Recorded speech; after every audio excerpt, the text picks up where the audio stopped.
Rise and Energize Her Morning Show is brought to you by Mogul TV Global Network, the number one streaming TV network for positive programming in the Mid Atlantic.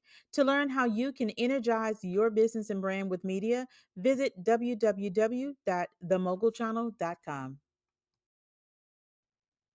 Hi, I'm Tameka Chapman, and I am so excited to be one of the featured speakers at the Renewed Vision Summit for Christian Women.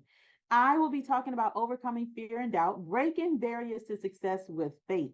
So grab your free ticket at the link below, get it, and get inspired to get your renewed vision for your faith, family, and business in 2025.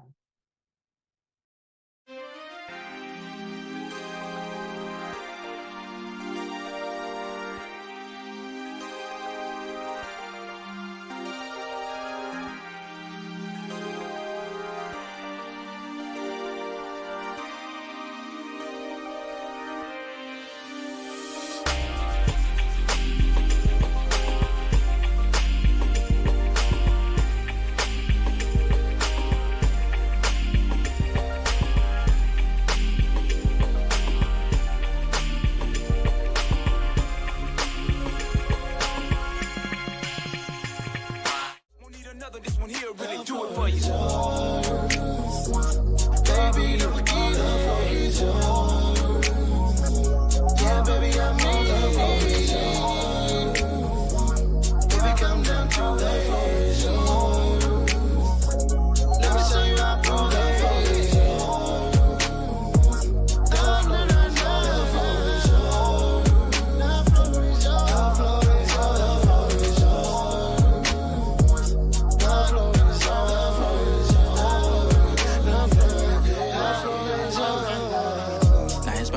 Y'all about my big bro Gerard in the podcast.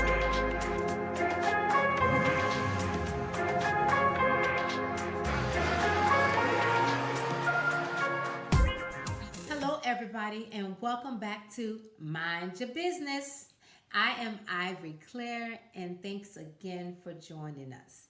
Before we get started, hopefully y'all been following me, been watching the videos. But before we get started, I like to take 3 deep breaths in and out. And if you are in the car, or you're not in a safe space, do not close your eyes. I repeat, do not close your eyes. But if you are in a safe space, you already know. Let's fully commit. All right, breathe in and breathe out. Breathe in. Breathe out.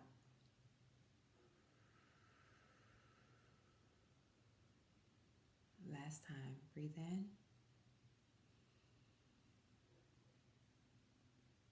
And exhale.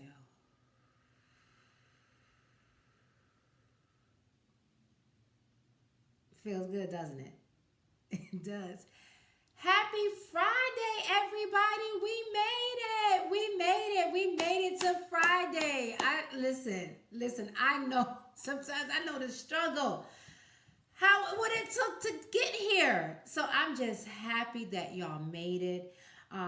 If you are if you are new to Mind Your Business, I want to say welcome. And if y'all regulars, welcome back, family. Welcome back. Y'all, here on Mind Your Business, what I like to do, I like to just, it is what it is. It's just minding your business, but it's really focusing on you. And I teach you techniques, some strategies, some just tips on how to actually thrive out here and not just survive, and to become the better version of yourself, right? The better version of yourselves. And again, I am not telling y'all anything that I am not doing or haven't incorporated in my life. So if you joined us last week, we talked about letting go, and what the important thing was, like letting all of that go, letting all that weight off your shoulders, and there's releasing some things and just releasing things. This week, we're going to talk about just living out loud. Yes, living out loud. It's okay to live out loud and unapologetically. Like, and that doesn't mean like when people say like live out loud that you have to do like all these extravagant things or you know go on these trips or it has to be costly. Living out loud is just doing what you want to do and being okay with it. Being okay with it. It could be just going to the movies by yourself. It could be going out to eat by yourself. But you know what? Just whatever that you want to do it. Do it. If you know, some people say create a bucket list, but I'm not really too fond of bucket lists. But if that's your thing, that's your thing. But just create a list. And I didn't say not bucket list because, like, if you get to the end of the list, then what? You know, then what? But just create some things that you want to do, and make sure that you do it because we always seem to put things off. Like, I'll do it tomorrow. I'll do it tomorrow. I do it when my kids graduate. I do it when my kids get grown. I do it when my grandkids. You know, we always have an excuse. When I save enough money, we always have an excuse why we aren't living life. And we all know that tomorrow is not promised. So this week on Mind Your Business, y'all create a list. And not just create the list, y'all do your list. Okay? Do the things that you said you want to do on your list. So write your stuff down and write your list down and do it. And do it. All right? So that is all I have for you on this week on Mind Your Business. Y'all have a fantastic day and a wonderful, wonderful weekend. Until next time, I'll see you later.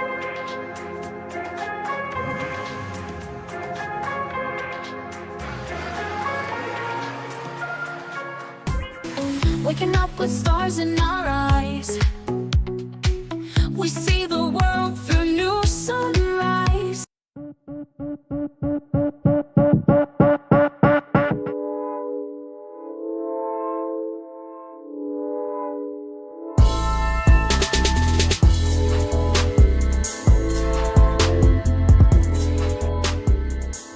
Today, I am bringing to you an amazing lady. Her name is Allison Body, right? So I want to tell you a little bit about Allison.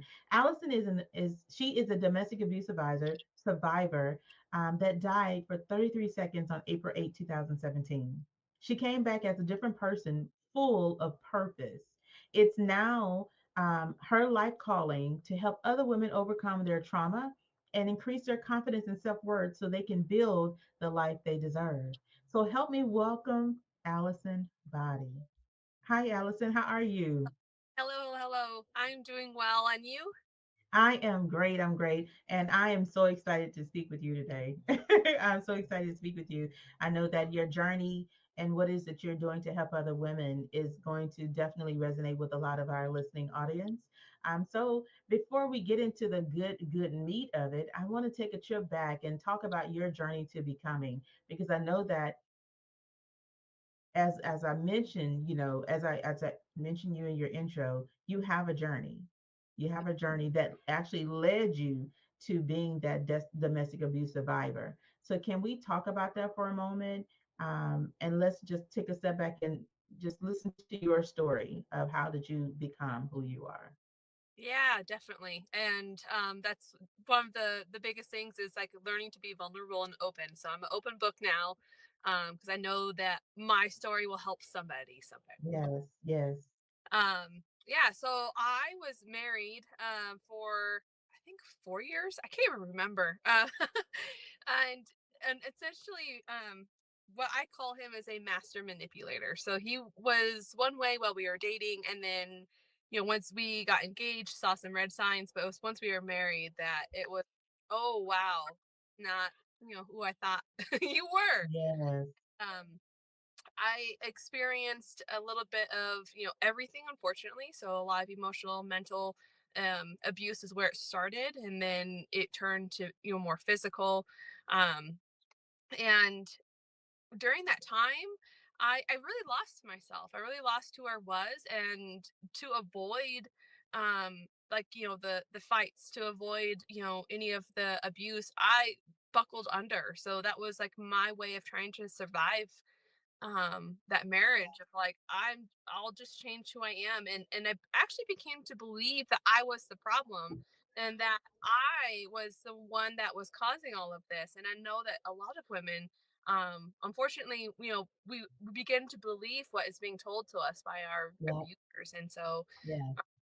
my journey, like I tried to leave him a couple of times, and the last time that I tried to leave him went to Seattle, and then my family could not house me. They couldn't give me safe harbor.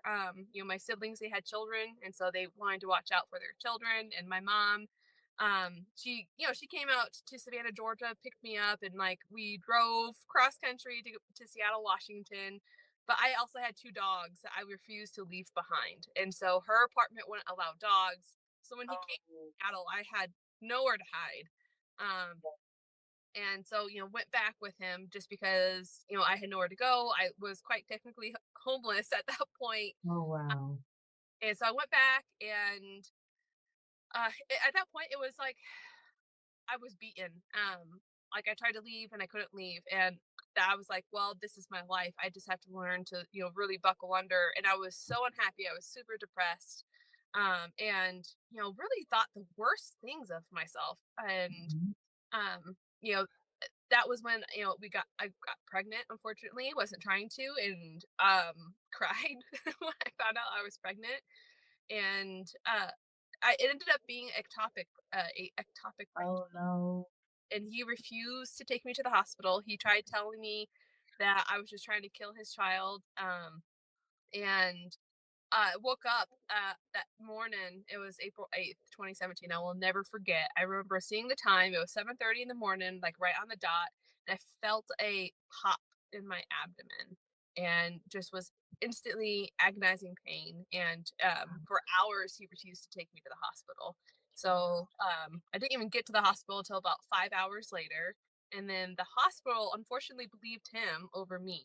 Um, when I was telling him the symptoms, and he was just saying that I'm a drama, I'm a hypochondriac, and so they kind of like took his side, and ended up waiting in the ER for another 4 hours. And so by the time that they actually got me back and found out that it was a imploded ectopic pregnancy, I was already like bleeding internally and ended up bleeding out on the table, um, Oh, and no. was dead for 33 seconds. They had to not only resuscitate me, but I basically got a blood transfusion because Yeah. lost Oh, almost all of my blood. They were saying I had like maybe a liter left in my body at that time, and had yeah. woke up to like 4 bags of blood like tied to me. And Yes, it yes. was when I came back. I don't remember the other side, but I came back with like a vengeance, and that's the best terminology I can use.